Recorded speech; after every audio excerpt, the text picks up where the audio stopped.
அவை உறுப்பினர் கனிமொழி அவர்கள் கூறினார், இத்தனை அதிக தமிழ் அகதிகள் வந்திருக்கிறார்களே, இவர்கள் தொடர்பாக பாரத அரசின் கொள்கை என்ன? அருமையான கேள்வி இது. மேதகையா என்னுடைய இதயமும் கூட அந்த அகதிகளுக்கு அவருக்கு வலிக்கும் அதே அளவுக்கு ஆழமாக வலிக்கிறது. உங்களுடைய கொள்கை என்ன என்று அவர் வினவி இருக்கிறார். நான் கொள்கையை கூறுகிறேன். 1986 பாரத அரசின் கொள்கை, அதோடு நீங்கள் 10 ஆண்டுகள் யூபிஏ அரசில் இருந்தீர்களே, அப்போது உங்கள் கொள்கை என்னவாக இருந்ததோ அதுவேதான் எங்களுடைய கொள்கையும்.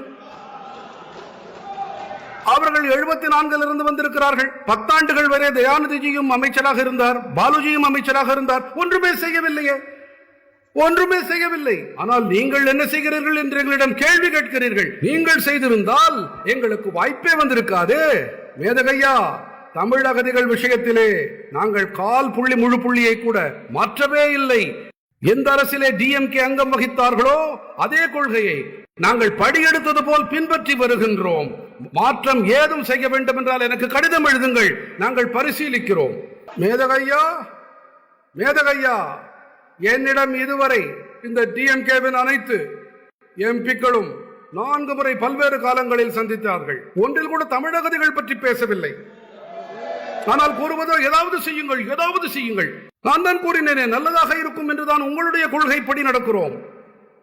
நீங்கள் எழுதி கொடுத்தால் நாங்கள் பரிசீலிப்போம்.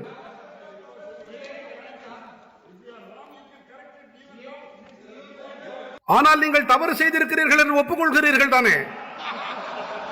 நீங்கள் தவறு செய்து விட்டீர்கள் என்பதை ஒப்புக்கொள்வது நல்ல விஷயம் தானே?